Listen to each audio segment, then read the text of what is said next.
नमस्कार। आकाशवाणी जयपुर अजमेर से प्रस्तुत हैं प्रादेशिक समाचार।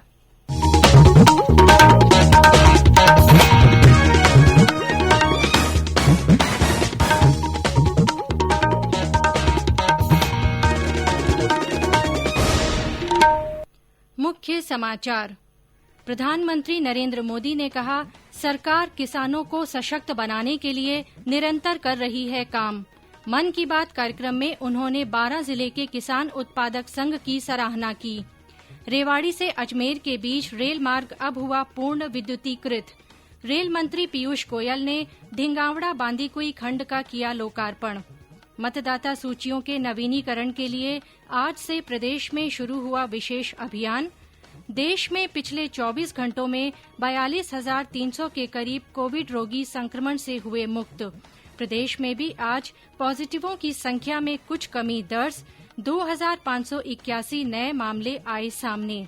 और गुजरते नवंबर महीने के साथ ही जाड़े की हुई शुरुआत। शेखावाटी में ठंड से जनजीवन प्रभावित, चूरू में न्यूनतम तापमान 4 डिग्री सेल्सियस दर्ज।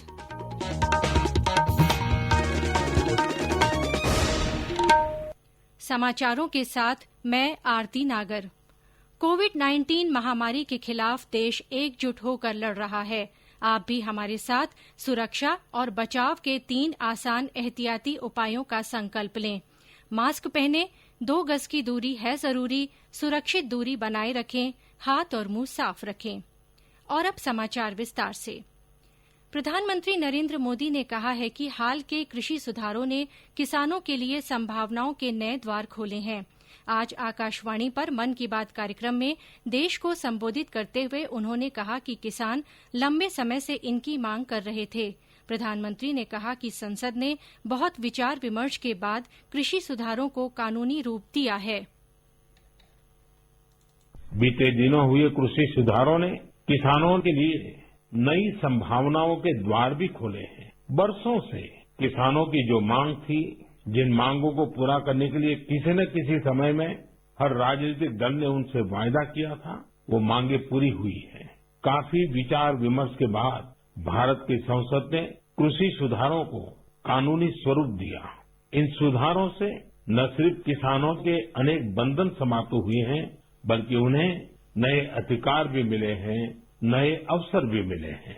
इन अधिकारों ने बहुत ही कम समय में किसानों की परेशानियों को कम करना शुरू कर दिया है। प्रधानमंत्री ने कहा कि भ्रम और अफवाहों से बचने में सही जानकारी हर व्यक्ति के लिए बड़ा संबल होती है। उन्होंने राजस्थान के 12 जिले में रहने वाले मोहम्मद असलम की सराहना करते हुए कहा कि वे किसानों को जागरूक करने की दिशा में बेहतरीन काम कर रहे हैं। किसानों में जागरूकता बढ़ाने का ऐसा ही एक काम कर रहे हैं राजस्थान के 12 जिले में रहने वाले मोहम्मद असलम जी। ये किसान उत्पादक संघ के सीईओ भी हैं। उम्मीद है बड़ी बड़ी कंपनियों के सीईओ को ये सुनकर अच्छा लगेगा कि अब देश के दूर दराज वाले इलाकों में काम कर रहे किसान संगठनों में भी सीईओ होने लगे हैं। मोहम्मद असलम जी ने अपने क्षेत्र के अनेकों किसानों को मिलाकर एक व्हाट्सएप ग्रुप बना लिया है। इस ग्रुप पर वो हर रोज आसपास की मंडियों में क्या भाव चल रहा है, इसकी जानकारी किसानों को देते हैं। खुद उनका एफपीओ भी किसानों से फसल खरीदता है, इसलिए उनके इस प्रयास से किसानों को निर्णय लेने में मदद मिलती है। श्री मोदी ने कहा कि जहां जागरूकता है, वहीं जीवंतता होती है। प्रधानमंत्री ने युवाओं से अनुरोध किया कि वे अपने आसपास के गांवों का दौरा करके किसानों को खेती में नवाचारों और हाल के कृषि सुधारों के बारे में जागरूक करें। श्री मोदी ने कहा कि संकट के समय संस्कृति बहुत काम आती है। श्री मोदी ने कहा कि वे हमेशा से ही पक्षियों को देखने के शौकीन लोगों के प्रशंसक रहे हैं। प्रधानमंत्री ने कहा कि देश में कई पक्षी निहारन संगठन सक्रिय हैं, जिनसे लोगों को जुड़ना चाहिए। प्रधानमंत्री ने कहा कि राष्ट्र कल गुरु नानक देव का 551वां प्रकाश पर्व मनाएगा। उन्होंने कहा कि गुरु नानक के उपदेश वैंकूवर से वेलिंगटन और सिंगापुर से दक्षिण अफ्रीका तक गूंजते हैं। 6 दिसंबर को बाबा साहेब अम्बेडकर के परिनिर्वाण दिवस का उल्लेख करते हुए प्रधानमंत्री नरेंद्र मोदी ने नागरिकों से अनुरोध किया कि वे देश के प्रति समर्पण की एक बार फिर पुष्टि करें। मन की बात कार्यक्रम में प्रधानमंत्री नरेंद्र मोदी द्वारा 12 जिले के प्रगतिशील किसान मोहम्मद असलम का जिक्र आने पर असलम ने कहा कि उनके कार्य की सराहना किए जाने पर वे गौरवान्वित महसूस कर रहे हैं। उन्होंने कहा कि वे आगे भी किसानों के हित के लिए काम करते रहेंगे। मेरा नाम मोहम्मद असलम है। हमारा उद्देश्य किसानों का संगठन बना हुआ है, उसमें किसानों को सही दर पर खाद, बीज और पेस्टिसाइड अवेलेबल कराना। और जैसा कि हमारे माननीय प्रधानमंत्री नरेंद्र मोदी जी ने जो मन की बात कार्यक्रम में हमारे अंता का और हमारे संस्था का नाम लिया, उनका ये हमारे लिए गौरव का विषय रहा। और आने वाले समय में भी हम किसानों के लिए खूब मेहनत कर रहे हैं और किसानों को उनकी उपज का अच्छे से अच्छा मूल्य दिलाने की कोशिश कर रहे हैं। हरियाणा के रेवाड़ी से अजमेर के बीच अब रेल लाइन पूरी तरह विद्युतीकृत हो गई है। रेल मंत्री पीयूष गोयल ने आज इस रेल मार्ग के ढिंगावड़ा बांदीकुई खंड का लोकार्पण किया। इस अवसर पर रेल मंत्री ने कहा कि केंद्र सरकार देश में नवीकरणीय ऊर्जा के उपयोग को बढ़ाने और प्रदूषण को हटाने को लेकर लगातार काम कर रही है। 2014 के बाद हम 1433 किलोमीटर विद्युतीकरण पहुंच चुके हैं राजस्थान में। 14 से 19 के बीच हर वर्ष लगभग 240 किलोमीटर का विद्युतीकरण सिर्फ और सिर्फ राजस्थान में हुआ। आज के इस विद्युतीकरण के खत्म हो जाने के बाद दिगावड़ा से बांदीकुई के विद्युतीकरण से अब पूरी तरीके से रेवाड़ी से अजमेर तक 100% रूट अब विद्युतीकरण हो चुका है। इस अवसर पर उत्तर पश्चिमी रेलवे के महाप्रबंधक आनंद प्रकाश ने बताया कि इस मार्ग पर सौर ऊर्जा के जरिए बिजली बनाने को लेकर 7 मेगावाट क्षमता के सोलर एनर्जी पैनल लगाए गए हैं। श्री गोयल ने बाद में दौसा जिले के मेहंदीपुर बालाजी और करौली में श्री महावीर जी मंदिर में दर्शन कर देश में खुशहाली की कामना की। रेल मंत्री ने महावीर जी रेलवे स्टेशन का निरीक्षण कर अधिकारियों को आवश्यक निर्देश दिए। ये समाचार आकाशवाणी जयपुर अजमेर से प्रसारित किए जा रहे हैं। राज्य में मतदाता सूचियों के नवीनीकरण के लिए आज से विशेष अभियान शुरू हुआ। 21 दिसंबर तक चलने वाले इस अभियान के तहत प्रत्येक शनिवार और रविवार को मतदाता सूचियों में नाम जुड़वाने, संशोधन करने और आपत्तियों के संबंध में आवेदन किए जा सकेंगे। सभी 200 विधानसभा निर्वाचन क्षेत्रों के 52,000 से अधिक मतदान केन्द्रों पर इस अभियान के तहत शिविर लगाए गए हैं। प्रदेश में जिला परिषद और पंचायत समिति सदस्यों के तीसरे चरण का प्रचार आज शाम थम गया। इस चरण में 52 पंचायत समितियों की 1016 ग्राम पंचायतों में 1 दिसंबर को वोट डाले जाएंगे। चुनाव के चौथे और अंतिम चरण के तहत 46 पंचायत समितियों में 5 दिसंबर को मतदान होगा। वहीं राज्य के 12 जिलों के 50 नगर निकायों में होने वाले चुनाव के लिए नामांकन पत्रों की जांच का काम मंगलवार 1 दिसंबर को होगा। इन निकायों में अगले महीने की 11 तारीख को वोट डाले जाएंगे। राज्यपाल कलराज मिश्र ने कहा है कि प्रदेश की कला प्रतिभाओं को आगे लाने और उनकी कला को पहचान दिलाने के लिए विशेष अवसर सृजित किया जाना जरूरी है। आज राजभवन में पश्चिमी क्षेत्र सांस्कृतिक कला केन्द्र द्वारा आयोजित धरोहर कार्यशाला में राज्यपाल ने कहा कि कलाकृतियों के जरिए चित्रकार और कलाकार अपने भावों को नए आयाम देता है। कला व्यक्ति को अंतर्मन से समृद्ध और संपन्न करती है। कोविड के इस दौर में पश्चिम क्षेत्र सांस्कृतिक कला केंद्र उदयपुर कला के आयोजन की महत्वपूर्ण पहल कर रहा है। इसके लिए साधुवाद।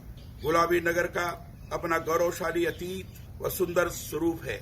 इसे जल रंगों से चित्रण की कार्यशाला धरोहर में जीवंत करने का जो प्रयास किया गया है, यह अद्भुत है।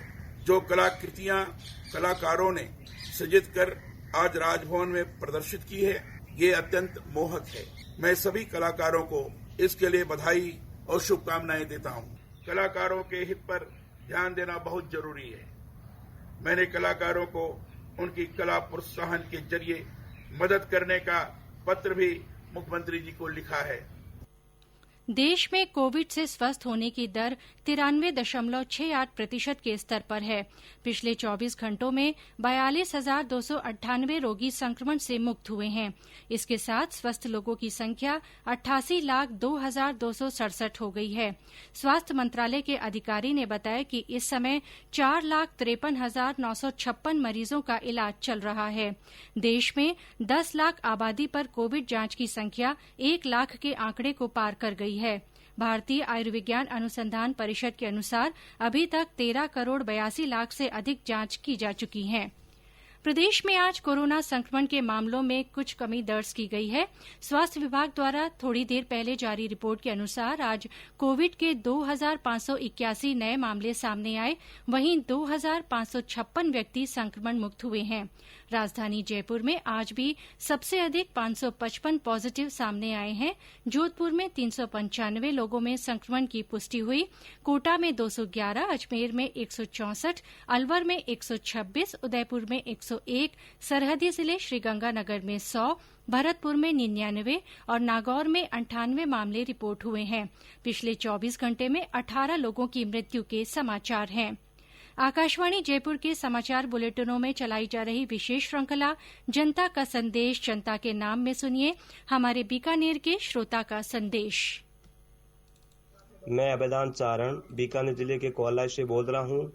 मैं सभी श्रोताओं से निवेदन करता हूं कि इस कोरोना काल में मुंह पर मास्क लगाएं, 2 गज की दूरी बनाए रखें, हाथ और मुंह साफ रखें। कोरोना से बचाव ही उपाय है। धन्यवाद। समाचार अभी और भी हैं, लेकिन पहले ये संदेश। चलो मिलकर एक शुरुआत करें, चलो एक फैसला आज करें, मास्क नहीं तो टोकेंगे, कोरोना को रोकेंगे। चलो एक इरादा करते हैं, चलो कुछ वादा करते हैं, मास्क नहीं तो टोकेंगे, कोरोना को रोकेंगे। समाचारों में आपका फिर से स्वागत है। गुरु नानक देव जी का 551वां प्रकाश पर्व कल परंपरागत श्रद्धाभाव के साथ मनाया जाएगा। इस अवसर पर गुरुद्वारों में शबद कीर्तन के कार्यक्रम रखे गए हैं। कोविड महामारी के कारण जारी दिशा निर्देशों के तहत अधिकांश जगहों पर इस बार सामूहिक लंगर के आयोजन स्थगित किए गए हैं। राज्यपाल कलराज मिश्र और मुख्यमंत्री अशोक गहलोत ने भी गुरु नानक जयंती और कार्तिक पूर्णिमा की प्रदेशवासियों को शुभकामनाएं दी हैं। और अब मौसम। नवंबर महीना बीतने को है, वहीं कार्तिक मास भी कल उतर जाएगा। इसके साथ ही परंपरागत रूप से ठंड भी जोर पकड़ने लगी है। समूचे शेखावाटी क्षेत्र में इन दिनों सर्द हवाएं चलने से जनजीवन प्रभावित होने लगा है। मौसम विभाग द्वारा जारी आंकड़ों के अनुसार आज मैदानी इलाकों में चूरू में न्यूनतम तापमान 4.1 डिग्री सेल्सियस दर्ज किया गया। शेखावाटी जिले सीकर में भी सुबह का तापमान 5 डिग्री सेल्सियस दर्ज किया गया। वहीं पिलानी में 6.9 डिग्री न्यूनतम तापमान दर्ज हुआ। पर्वतीय पर्यटन स्थल माउंट आबू में पारा 1 डिग्री सेल्सियस पर उतर गया। और अंत में मुख्य समाचार एक बार फिर। प्रधानमंत्री नरेंद्र मोदी ने कहा, सरकार किसानों को सशक्त बनाने के लिए निरंतर काम कर रही है। मन की बात कार्यक्रम में उन्होंने 12 जिले के किसान उत्पादक संघ की सराहना की। रेवाड़ी से अजमेर के बीच रेल मार्ग अब पूर्ण विद्युतीकृत हुआ। रेल मंत्री पीयूष गोयल ने ढिंगावड़ा बांदीकुई खंड का लोकार्पण किया। मतदाता सूचियों के नवीनीकरण के लिए आज से प्रदेश में विशेष अभियान शुरू हुआ। देश में पिछले 24 घंटों में 42,300 के करीब कोविड रोगी संक्रमण से मुक्त हुए। प्रदेश में भी आज पॉजिटिवों की संख्या में कुछ कमी दर्ज हुई। 2,581 नए मामले सामने आए हैं। और गुजरते नवंबर महीने के साथ ही जाड़े की शुरुआत हो गई है। शेखावाटी में ठंड से जनजीवन प्रभावित। चूरू में न्यूनतम तापमान 4 डिग्री सेल्सियस दर्ज हुआ। इसी के साथ प्रादेशिक समाचार बुलेटिन समाप्त हुआ। नमस्कार।